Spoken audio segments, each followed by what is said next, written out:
ಮೈದಾ ಬೇಡ, ಗೋಧಿ ಹಿಟ್ಟು ಬೇಡ, ಯಾವುದೇ ಹಿಟ್ಟನ್ನು ಬಳಸದೆ ಗರ್ಗರಿಯಾದ ಕ್ರಿಸ್ಪಿಯಾದ ಸ್ನ್ಯಾಕ್ಸ್ ಮಾಡೋದನ್ನು ಈ ವಿಡಿಯೋದಲ್ಲಿ ನೋಡ್ಕೊಳ್ಬೋದು. ಮನೇಲಿರುವಂತಹ ಕೆಲವೊಂದು ಸಾಮಗ್ರಿ ಸಾಕು ಇದನ್ನು ಮಾಡ್ಕೊಳ್ಳೋದಕ್ಕೆ. ಬನ್ನಿ ಇದನ್ನು ಹೇಗೆ ಮಾಡ್ಕೊಳ್ಳೋದಂತ ನೋಡೋಣ. ಹೆಲೋ ಫ್ರೆಂಡ್ಸ್, ನಮಸ್ತೆ. ಶ್ರೀ ಮ್ಯಾಜಿಕ್ ಕಿಚನ್ಗೆ ಸುಸ್ವಾಗತ. ಮೊದಲಿಗೆ ಒಂದು ಪ್ಯಾನ್ಗೆ 2 ಟೇಬಲ್ ಸ್ಪೂನ್ ಎಣ್ಣೆ, ಹಾಗೆ 1 ಟೇಬಲ್ ಸ್ಪೂನ್ ಆಗೋಷ್ಟು ಜೀರಿಗೆ ಹಾಕ್ಕೊಂಡಿದ್ದೀನಿ. ಹಾಗೆ ಒಂದು 2 ಟೇಬಲ್ ಸ್ಪೂನ್ ಆಗೋಷ್ಟು ಬಿಳಿ ಎಳ್ಳನ್ನು ಹಾಕ್ಕೊಂಡು ಇದನ್ನು ಫ್ರೈ ಮಾಡ್ಕೊಳ್ಬೇಕಾಗತ್ತೆ. ಜೀರಿಗೆ ಚಟಪಟ ಅನ್ನೋ ತನಕ ಫ್ರೈ ಮಾಡ್ಕೊಳ್ಳಿ. ಈ ರೀತಿ ಚೆನ್ನಾಗಿ ಫ್ರೈ ಮಾಡ್ಕೊಂಡ ನಂತರ ಇದಕ್ಕೆ ನಾನು ಒಂದು 2 ಟೇಬಲ್ ಸ್ಪೂನ್ ಆಗೋಷ್ಟು ಚಿಲ್ಲಿ ಫ್ಲೇಕ್ಸನ್ನು ಹಾಕ್ಕೊಳ್ತಾ ಇದ್ದೀನಿ. ನಾನು ಇದನ್ನು ಮನೆಯಲ್ಲೇ ಮಾಡ್ಕೊಂಡಿರೋದು. ಒಣ ಮೆಣಸನ್ನು ಪೌಡ್ರ್ ಮಾಡಿಕೊಂಡು ತರ್ತರಿಯಾಗಿ ಪೌಡ್ರ್ ಮಾಡ್ಕೊಂಡು ಹಾಕ್ಕೊಂಡ್ರೆ ಆಯಿತು. ಹಾಗೆ 1 ಹಿಡಿ ಆಗೋಷ್ಟು ಕರಿಬೇವು ಸೊಪ್ಪನ್ನು ಕೂಡ ಚಿಕ್ಕದಾಗಿ ಕಟ್ ಮಾಡಿಕೊಂಡು ಹಾಕ್ಕೊಂಡಿದ್ದೀನಿ. ಕ್ರಿಸ್ಪಿ ಆಗೋ ತನಕ ಇದನ್ನು ಫ್ರೈ ಮಾಡ್ಕೊಳ್ಳಿ. ಇವಿಷ್ಟನ್ನು ನೀಟಾಗಿ ಫ್ರೈ ಮಾಡಿಕೊಂಡು ಇದನ್ನು ಸೈಡಲ್ಲಿ ಇಟ್ಟಿರ್ತೀನಿ. ನಾನಿಲ್ಲಿ 1 ಕಪ್ ಆಗೋಷ್ಟು ರವೆಯನ್ನು ತೊಗೊಂಡಿದ್ದೀನಿ. ನಾನು ಬಾಂಬೆ ರವೆನ ತೊಗೊಂಡಿರೋದು. ನೀವು ಚಿರೋಟಿ ರವೆನ ಕೂಡ ತೊಗೊಳ್ಬೋದು, ಅದು ಇನ್ನೂ ಚಿಕ್ಕದಾಗಿರುತ್ತೆ. ಬಾಂಬೆ ರವೆನ ತೊಗೊಂಡಿರೋದ್ರಿಂದ ಇದನ್ನು ಒಂದು ಸಲ ಪೌಡ್ರ್ ಮಾಡ್ಕೊಳ್ತಾ ಇದ್ದೀನಿ. ಮಿಕ್ಸಿ ಜಾರ್ಗೆ ಹಾಕ್ಕೊಂಡು ಪೌಡ್ರ್ ಮಾಡಿಕೊಂಡು ಉಪಯೋಗಿಸ್ಕೊಳ್ತಾ ಇದ್ದೀನಿ. ಚಿರೋಟಿ ರವೆನ ತೊಗೊಂಡ್ರೆ ಡೈರೆಕ್ಟಾಗಿಯೇ ಉಪಯೋಗಿಸ್ಕೊಳ್ಬೋದು, ಈ ರೀತಿ ಪೌಡ್ರ್ ಮಾಡ್ಕೊಳ್ಬೇಕಂತ ಏನಿಲ್ಲ. ಇದನ್ನು ಈಗ ಒಂದು ಪಾತ್ರೆಗೆ ಹಾಕಿ ಸೈಡಲ್ಲಿ ಇಟ್ಟಿರ್ತೀನಿ. ನಾನಿಲ್ಲಿ ಸೈಡಲ್ಲಿ ಫ್ರೈ ಮಾಡ್ಕೊಳ್ತಾ ಇದ್ದೀನಲ್ಲ, ನೋಡಿ ಕಾಣಿಸ್ತಿರ್ಬೋದು. ಇದು ಚೆನ್ನಾಗಿ ಫ್ರೈ ಆಗಿದೆ. ಕರಿಬೇವು ಎಲ್ಲ ಚೆನ್ನಾಗಿ ಫ್ರೈ ಆಗಿದೆ, ಒಳ್ಳೆ ಗರಿಗರಿಯಾಗಿದೆ.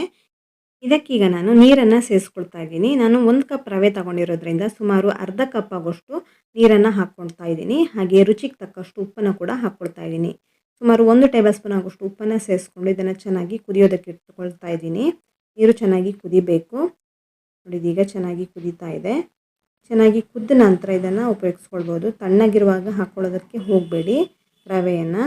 ಹಾಗೆ ನಾನು ಇದೀಗ ಚೆನ್ನಾಗಿ ಕುದಿಯೋದಕ್ಕೆ ಬಿಟ್ಟಿದ್ದೀನಿ. ಚೆನ್ನಾಗಿ ಕುದೀತಾ ಇದೆ ಅನ್ನುವಾಗ ಗ್ಯಾಸ್ ಫ್ಲೇಮನ್ನು ಆಫ್ ಮಾಡಿಕೊಂಡು ನಾನೊಂದು ಪಾತ್ರೆಗೆ ರವೆನ ತೊಗೊಂಡಿದ್ದೀನಲ್ಲ, ಅದಕ್ಕೆ ಇದನ್ನು ಸೇರಿಸ್ಕೊಳ್ತಾ ಇದ್ದೀನಿ. ಇದೀಗ ಸೇರಿಸ್ಕೊಂಡು ಇದನ್ನು ಮಿಕ್ಸ್ ಮಾಡ್ಕೊಳ್ಬೇಕಾಗತ್ತೆ. ತುಂಬ ಬಿಸಿ ಇರೋದ್ರಿಂದ ಇದನ್ನು ನೀವು ಕೈಯಲ್ಲಿ ಮಿಕ್ಸ್ ಮಾಡ್ಕೊಳ್ಳೋದಕ್ಕಾಗಲ್ಲ. ಹಾಗಾಗಿ ಸ್ಪೂನಿನ ಸಹಾಯದಿಂದ ಚೆನ್ನಾಗಿ ಮಿಕ್ಸ್ ಮಾಡ್ಕೊಳ್ಳಿ. ತಣ್ಣಗಾದ ನಂತರ ಕೈಯಲ್ಲಿ ಚೆನ್ನಾಗಿ ಮಿಕ್ಸ್ ಮಾಡಿಕೊಂಡು ಮುದ್ದೆ ರೀತಿ ರೆಡಿ ಮಾಡ್ಕೊಳ್ಬೇಕಾಗತ್ತೆ. ಇದೀಗ ಸ್ಪೂನಲ್ಲಿ ಚೆನ್ನಾಗಿ ಮಿಕ್ಸ್ ಮಾಡ್ಕೊಂಡಿದ್ದಾಗಿದೆ. ನಂತರ ಇದನ್ನು ಕೈಯಲ್ಲಿ ಚೆನ್ನಾಗಿ ನಾದ್ಕೊಳ್ತಾ ಇದ್ದೀನಿ. ಬೇಕನ್ಸಿದ್ರೆ ಸ್ವಲ್ಪ ಎಣ್ಣೆನ ಹಾಕ್ಕೊಳ್ಬೋದು. ಈ ರೀತಿ ಚೆನ್ನಾಗಿ ನಾದ್ಕೊಳ್ಳಿ. ಈ ರೀತಿ ನೀಟಾಗಿ ನಾದ್ಕೊಂಡು ಒಂದು ಮುದ್ದೆ ರೀತಿ ಮಾಡಿಕೊಂಡು 5 ನಿಮಿಷ ಹಾಗೆ ಸೈಡಲ್ಲಿ ಇಟ್ಟಿರಬೇಕು. ಇದನ್ನು 5 ನಿಮಿಷದ ನಂತರ ಇದು ಸ್ವಲ್ಪ ಸಾಫ್ಟ್ ಆಗುತ್ತೆ. ನೀರನ್ನೆಲ್ಲ ಹೀರ್ಕೊಂಡಿರುತ್ತಲ್ವ, ಇನ್ನೂ ಸ್ವಲ್ಪ ಸಾಫ್ಟ್ ಆಗುತ್ತೆ. ಸ್ವಲ್ಪ ಹೊತ್ತು ನಾದ್ಕೊಳ್ಳಿ. ಎಣ್ಣೆ ಬೇಕನ್ಸಿದ್ರೆ, ಕೈಗೇನಾದರೂ ಅಂಟ್ತಾ ಇದೆ ಅನಿಸಿದ್ರೆ ಸ್ವಲ್ಪ ಎಣ್ಣೆನ ಹಾಕ್ಕೊಳ್ಬೋದು, ಇಲ್ಲಾಂದರೆ ಬೇಕಂತೇನಿಲ್ಲ. ನೋಡಿ, ಇಷ್ಟು ಸಾಫ್ಟಾಗಿದೆ. ಈ ರೀತಿ ಇರಬೇಕಾಗತ್ತೆ. ತುಂಬ ಗಟ್ಟಿನೂ ಇರಬಾರ್ದು ಅಥವಾ ತುಂಬ ನೀರಾಗಿನೂ ಇರಬಾರ್ದು. ಈ ಹದದಲ್ಲೇ ಇರಬೇಕು. ನೋಡಿ, ಈ ರೀತಿ ಉಂಡೆಗಳನ್ನಾಗಿ ಮಾಡ್ಕೊಳ್ತಾ ಇದ್ದೀನಿ. ನಾನು ತೊಗೊಂಡಂತಹ ಪ್ರಮಾಣದಲ್ಲಿ ಒಂದು 5-6 ಉಂಡೆಗಳನ್ನು ಮಾಡ್ಕೊಳ್ಬೋದು. ಇದನ್ನು ನೀವು ಚಪಾತಿ ಥರ ಲಟ್ಟಿಸ್ಕೊಳ್ಬೇಕಾಗತ್ತೆ. ನೋಡಿ, ಈ ರೀತಿ ಚಪಾತಿ ಥರ ಲಟ್ಟಿಸ್ಕೊಳ್ಬೇಕು. ಚಪಾತಿ ಮಣೆಗೆ ಸ್ವಲ್ಪ ಎಣ್ಣೆನ ಸವರ್ಕೊಂಡ್ರೆ ಅಂಟ್ಕೊಳ್ಳಲ್ಲ, ನೀಟಾಗಿ ಲಟ್ಟಿಸ್ಕೊಳ್ಳೋದಕ್ಕಾಗತ್ತೆ. ಈ ರೀತಿ ಲಟ್ಟಿಸ್ಕೊಳ್ಳಿ. ಲಟ್ಟಿಸ್ಕೊಂಡ ನಂತರ ಇದನ್ನು ಕಟ್ ಮಾಡ್ಕೊಳ್ಬೋದು. ನೋಡಿ, ಈ ರೀತಿ ಚೆನ್ನಾಗಿ ಲಟ್ಟಿಸ್ಕೊಳ್ಬೇಕಾಗತ್ತೆ.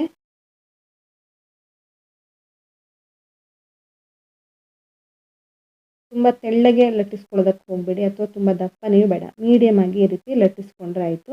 ನೀವು ಲಟ್ಟಿಸ್ಕೊಳ್ಳೋದಕ್ಕೆ ಕಷ್ಟ ಆಗುತ್ತೆ ಅಂತಿದ್ರೆ ಈ ರೀತಿ ಕೈಯಲ್ಲಿ ಕೂಡ ಅಗಲ ಮಾಡ್ಕೊಳ್ತಾ ಬರ್ಬೋದು. ಈ ರೀತಿ ಚೆನ್ನಾಗಿ ಲಟ್ಟಿಸ್ಕೊಂಡು ಇದನ್ನು ಕಟ್ ಮಾಡ್ಕೊಳ್ಬೇಕು. ನೀವು ಚಿಕ್ಕ ಚಿಕ್ಕ ಉಂಡೆಗಳನ್ನಾಗಿ ಮಾಡ್ಕೊಂಡು ಕೂಡ ಇದನ್ನು ಎಣ್ಣೆಯಲ್ಲಿ ಫ್ರೈ ಮಾಡ್ಕೊಳ್ಬೋದು, ಅಥವಾ ಈ ರೀತಿ ಉದ್ದನೆಯಾಗಿ ಕಟ್ ಮಾಡಿಕೊಂಡು ಕೂಡ ಫ್ರೈ ಮಾಡ್ಕೊಳ್ಬೋದು. ಯಾವುದೇ ಶೇಪ್ ಕೂಡ ಕೊಟ್ಕೊಳ್ಬೋದು. ನಾನು ಇಲ್ಲಿ ನೋಡಿ ಈ ರೀತಿ ಉದ್ದನೆಯಾಗಿ ಶೇಪನ್ನು ಕೊಟ್ಕೊಳ್ತಾ ಇದ್ದೀನಿ. ಬೇಕಾದರೆ ರೆಕ್ಟ್ಯಾಂಗಲ್ ಶೇಪಲ್ಲಿ ಕೂಡ ಇದನ್ನು ಕಟ್ ಮಾಡಿಕೊಂಡು ಫ್ರೈ ಮಾಡ್ಕೊಳ್ಬೋದು. ಇದನ್ನು ಮಾಡಿ ಒಂದು ಪ್ಲೇಟಲ್ಲಿ ಇಟ್ಕೊಳ್ತಾ ಇದ್ದೀನಿ. ಬೇಗ ಬೇಗ ಎಣ್ಣೆಯಲ್ಲಿ ಫ್ರೈ ಮಾಡ್ಕೊಳ್ಳೋದಕ್ಕಾಗತ್ತೆ. ಒಂದು ಸಲ ಎಲ್ಲ ಮಾಡಿಟ್ಕೊಂಡ್ರೆ ಒಂದು ಚೂರು ಅಂಟ್ಕೊಳ್ತಾ ಇಲ್ಲ. ನೋಡಿ, ನೀಟಾಗಿ ತೆಗೆಯೋದಕ್ಕಾಗ್ತಾ ಇದೆ. ನಾನು ಇದಕ್ಕೆ ಸ್ವಲ್ಪ ಎಣ್ಣೆನ ಸವರ್ಕೊಂಡಿದ್ದೆ ಮಣೆಗೆ, ಹಾಗಾಗಿ ನೀಟಾಗಿ ತೆಗೆಯೋದಕ್ಕಾಗ್ತಾ ಇದೆ. ಇದನ್ನು ಮಾಡಿ ಒಂದು ಪ್ಲೇಟಲ್ಲಿ ಇಟ್ಕೊಂಡಿದ್ದೀನಿ. ಈಗ ಎಣ್ಣೆಯನ್ನು ಕಾಯ್ಲಿಕ್ಕಿಟ್ಟಿದ್ದೀನಿ. ಎಣ್ಣೆ ಕಾಯಿಸ್ಕೊಂಡ ನಂತರ ಎಣ್ಣೆನ ಚೆಕ್ ಮಾಡಿ ನೋಡಬೇಕು, ಎಣ್ಣೆ ಚೆನ್ನಾಗಿ ಕಾದಿದೆಯಾ ಇಲ್ವಾ ಅಂತ. ಎಣ್ಣೆ ಕಾದಿದೆ. ಇವಾಗ ಎಣ್ಣೆ ಚೆನ್ನಾಗಿ ಕಾದ ನಂತರ ಇದನ್ನು ಒಂದು 2-3 ಬ್ಯಾಚಸ್ ಮಾಡಿಕೊಂಡು ಎಣ್ಣೆಲಿ ಹಾಕ್ಕೊಂಡು ಚೆನ್ನಾಗಿ ಫ್ರೈ ಮಾಡ್ಕೊಳ್ಬೇಕಾಗತ್ತೆ. ಇದೀಗ ಒಂದೊಂದಾಗಿ ಎಣ್ಣೆಗೆ ಹಾಕ್ಕೊಳ್ತಾ ಇದ್ದೀನಿ. ಮೊದಲಿಗೆ ಎಣ್ಣೆಗೆ ಹಾಕಿದ ಕೂಡಲೇ ತುಂಬ ನೊರೆ ಬಂದುಬಿಡುತ್ತೆ. ಹಾಗೆ ಇದು ಚೆನ್ನಾಗಿ ಫ್ರೈ ಆದ ನಂತರ ನೊರೆ ಎಲ್ಲ ಕಮ್ಮಿ ಆಗುತ್ತೆ. ಅದ ನಂತರ ಇದನ್ನು ತೆಗೆದು ಪ್ಲೇಟಲ್ಲಿ ಹಾಕ್ಕೊಳ್ಬೇಕಾಗತ್ತೆ. ಈಗ ಒಂದ್ಸಲ ಎಷ್ಟಾಗುತ್ತೋ ಅಷ್ಟು ಹಾಕ್ಕೊಂಡಿದ್ದೀನಿ ನಾನು. ಇದನ್ನು ಹಾಗೆ ಬಿಡಬೇಕು. ಕೂಡಲೇ ಸೌಟಲ್ಲಿ ಮುಟ್ಟೋದಕ್ಕೆ ಹೋಗಬೇಡಿ. ಸ್ವಲ್ಪ ಹೊತ್ತಿನ ನಂತರ ಉಲ್ಟಾ ಪಲ್ಟಾ ಹಾಕ್ಕೊಳ್ತಾ 2 ಕಡೆ ಚೆನ್ನಾಗಿ ಫ್ರೈ ಮಾಡ್ಕೊಳ್ಬೇಕಾಗತ್ತೆ. ಗೋಲ್ಡನ್ ಕಲರ್ ಬರೋ ತನಕ ಚೆನ್ನಾಗಿ ಫ್ರೈ ಮಾಡ್ಕೊಳ್ಳಿ. ಇದೀಗ ಚೆನ್ನಾಗಿ ಫ್ರೈ ಆಗಿದೆ. ನೊರೆ ಕೂಡ ತುಂಬ ಕಮ್ಮಿ ಆಗ್ತಾ ಬಂದಿದೆ. ಈ ಹಂತದಲ್ಲಿ ಇದನ್ನು ತೆಗೆದು ಒಂದು ಪ್ಲೇಟಲ್ಲಿ ಹಾಕ್ಕೊಳ್ತಾ ಇದ್ದೀನಿ. ಜಾಸ್ತಿ ಎಣ್ಣೆ ಕೂಡ ಹೀರಲ್ಲ ಇದು. ಹಿಟ್ಟನ್ನು ಬಳಸದೆ ಮಾಡಿರೋಂಥ ಈ ಸ್ನ್ಯಾಕ್ಸ್ ತಿಂಗಳುಗಟ್ಟಲೆ ಇಟ್ಟರೂ ಕೂಡ ಕೆಡಲ್ಲ, ತುಂಬಾ ಚೆನ್ನಾಗಿರುತ್ತೆ. ಇದೀಗ 2-3 ಬ್ಯಾಚಸ್ ಮಾಡಿಕೊಂಡು ಒಂದು ಪ್ಲೇಟಲ್ಲಿ ಹಾಕ್ಕೊಂಡು ಇಟ್ಕೊಂಡಿರ್ತೀನಿ. ಇದನ್ನು ನೀವು ಡಬ್ಬಿಯಲ್ಲಿ ಸ್ಟೋರ್ ಮಾಡಿ ಇಟ್ಕೊಳ್ಬೋದು. ಮಕ್ಕಳು ದೊಡ್ಡವರು ಎಲ್ಲರೂ ಇಷ್ಟಪಟ್ಟು ತಿನ್ನುವಂಥ ಒಂದು ಸ್ನ್ಯಾಕ್ಸ್ ರೆಸಿಪಿ ಇದು. ಹಿಟ್ಟನ್ನು ಬಳಸದೇ ಇದ್ದರೂ ಕೂಡ ತುಂಬಾ ರುಚಿಯಾಗಿ ಬರುತ್ತೆ. ರವೆಯಿಂದ ಮಾಡಿದಂಥ ಈ ಸ್ನ್ಯಾಕ್ಸನ್ನು ಒಂದ್ಸಲ ಟ್ರೈ ಮಾಡಿ ನೋಡಿ.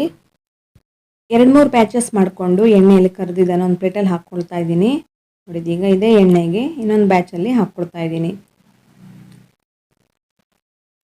ನೋಡಿದ್ರಲ್ಲ ಫ್ರೆಂಡ್ಸ್, ತುಂಬಾ ರುಚಿಯಾದ ತಿಂಗಳುಗಟ್ಟಲೆ ಇಟ್ಟರೂ ಕೂಡ ಕೆಡದಂತಹ ಒಂದು ಅದ್ಭುತವಾದ ರೆಸಿಪಿಯನ್ನು ಹೇಗೆ ಮಾಡ್ಕೊಳ್ಳೋದು ಅಂತ.